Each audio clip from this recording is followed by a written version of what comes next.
In this video, we're going to be taking a look at importing an SVG file that we created in Inkscape and turn it into a 3D model. And I promised you I'd do it in less than a minute.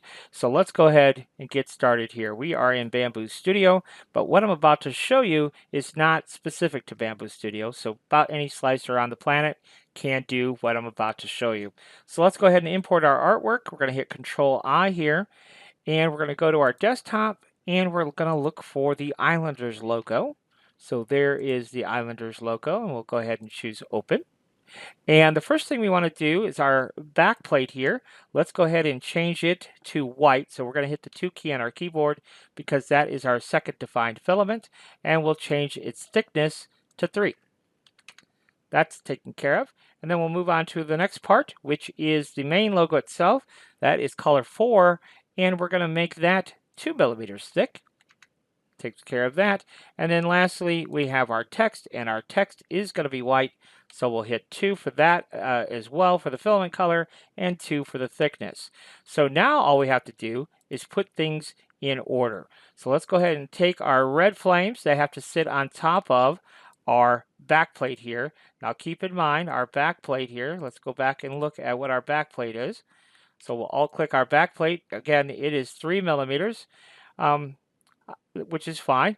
So now we're going to take the red here, and let's go to the Move tool, and we're going to go to World Coordinates, and we are going to set that to 4.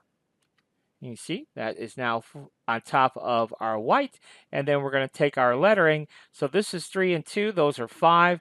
So then that means our world coordinate for our lettering needs to be 6. And just like that, we have our 3D model. See there? How fun is that? Very, very easy to do, right?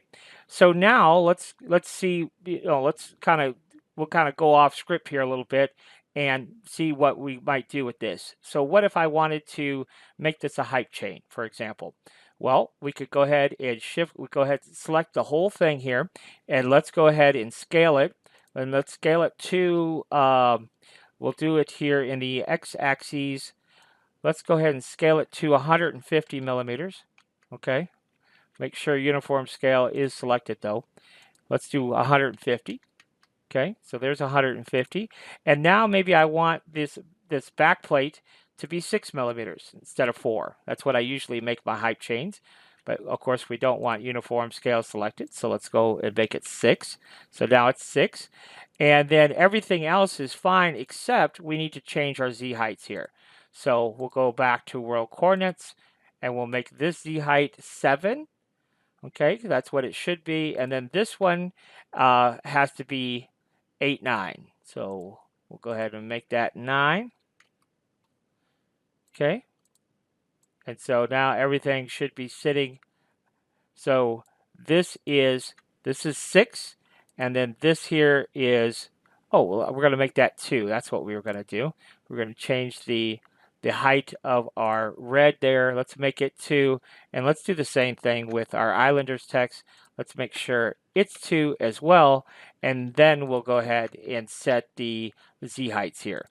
So on the world coordinates, that should be 7. Well, that's fine. And then here, the world coordinates, that's 9. Yes, so all that is now correct. So now what we need to do is we need to add a holder to hold our pendant here. So let's go ahead and add a new build plate, and let's import another file. And this one that we're looking for is on our desktop somewhere, and that is Jackson. So let's look up Jackson. Where are you, Jackson? Jackson 3D. They have a YouTube channel and a Make a World page, but they are nice enough to present us with these links for our height chain. So now all we have to do is take this piece here, this little link, and drag it over here. Now, we probably should go ahead and right-click on this and center it on our page. When we import an SVG file, it comes in automatically centered, but we could go ahead and right-click on the assembly and center it to the build plate as well. But then we'll hit Move here and move this up, something like that. Now all we need is enough of our link here to be hanging over in order for another link to fit into it. Okay, that's all we need. Now this link here, let's go ahead and make it filament color number 2. We do want it to be white. So there you go, right? So that looks pretty good. So the next thing I want to show you is about going ahead and slicing this. We are going to have an error message. It's a very common error message, but I want to show you. So let's go ahead and click on Slice Plate. I want to show you what's actually happening and how to fix it in case you run into it. Because when you're brand new to 3D printing, it happens all the time. And there's the error message that I was talking about. And basically what it's saying is we have a conflict. So let me first show you where the conflict is. See there? That's where the conflict is, right? So what we have to do is go to the Prepare tab. We have to make sure that our link, Shift Control, our assembly, we have to make sure those are merged together into one assembly before printing. So you really got to know your assemblies here in your slicer, but once you do, we'll go ahead and click on Slice again. And you notice now it treats it as one, so no more issues there. And that's exactly what we were expecting, right? So there you go. So that takes care of that. All right. So now we've taken care of that. Let's go ahead and add a new build plate here. And let's go ahead and copy and paste to the new build plate. And now we're going to do something a little bit different. So here we're going to go ahead and alt click this and we're going to hit delete. One other key point to make, I forgot to make it. So let's go back here and do it real quick here. I'll show you. Is we're going to alt click our link here. There is a split. So let's come over here and see if we can see this here on this one. See that split right there on the ring? That split right there? We need that split to be vertical. All right, so and I forgot to mention that. So we need that to be at the top here. So let's go ahead and rotate that. And on the Z here, we're just going to do 90 degrees. And you can see our split now is at the top. So my bad. All right, so that takes care of that. But back over here, let's see about making this into a keychain. Okay, so let's go ahead and first of all, let's resize this to the size that we want for our keychain. So we're going to go into our scale tool. And generally speaking, for keychains, I like them to be probably for this logo, maybe only 3 inches, something like that. So that would be 75. So basically half size. Let's go ahead and choose uniform scale. So we'll do 75. Okay, that's going to shrink everything down. And then we can go ahead and set our heights for our individual pieces. So I'll click our back plate here. Let's make that 3, which that is again 3. And then what are these? Let's go ahead and make that 1. And this is probably going to be 1. Okay, so all this is fine. And then let's just double check our Z heights here, which that all should be fine. So 3.5.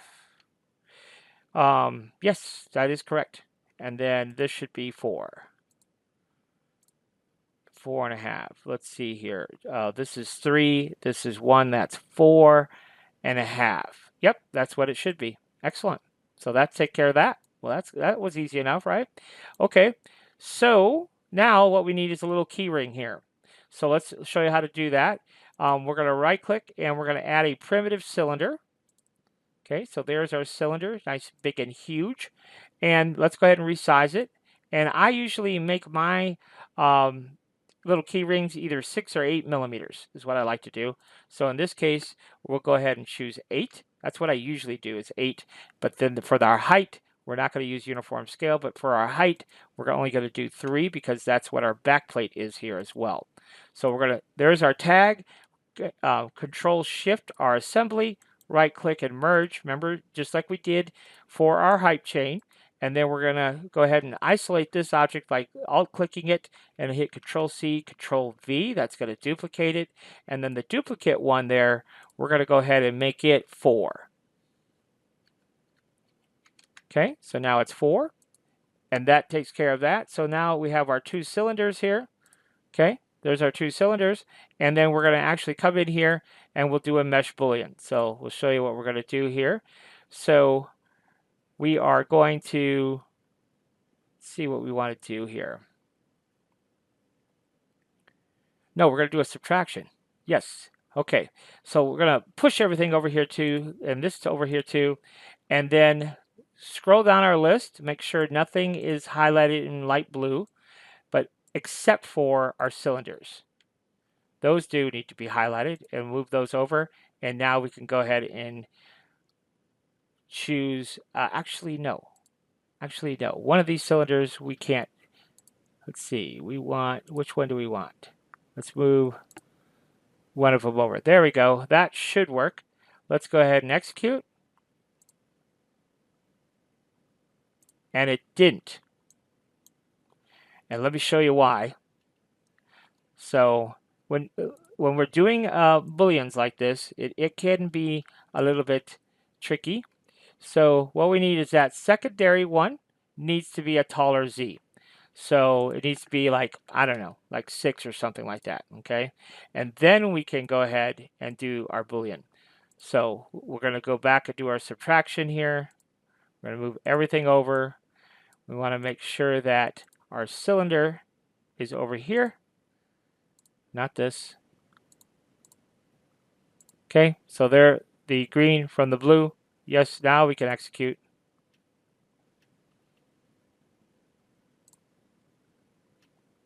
And now we have our hole, okay? Just those little things that you have to keep in mind about your slicer here. But then we'll go ahead and hit 2, and then we can position this right where we want it. And similarly to the height chain, we don't need all this hanging out here.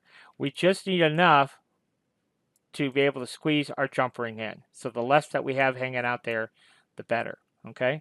So that takes care of that. And then let's go ahead and right click, and we can choose the option to fill bed with copies, and that is supposed to more or less figure it out for us. Or I'm a little bit more OCD, so I will just actually what I usually do is, let's go ahead and delete this one. What I usually will do is move this as low as a point here as I can, and then I just copy and paste. And oftentimes we get more than we would have if we use that automated feature anyhow. And then we can move this, probably tuck it over here, get away from our purge tower a little bit. Pretty fancy, huh? So let's go ahead and slice that plate, and then we'll have a whole plate of keychains ready to go here. So there you go, no issues there. We are clear of the prime tower. So I just wanted to double check that, and you can see it's going to print out just great. So once you understand how your slicer works, creating 3D models with your SVG files is going to be quick, quick, quick. So there you go. So that's how you create some hype chains and some keychains very, very quickly and easily. If for some reason you would want this file, feel free to leave us a comment in the video and then send us an email. And that email is in the video description below as well. And I'll be happy to send it to you at no charge. So until next time, thanks for watching.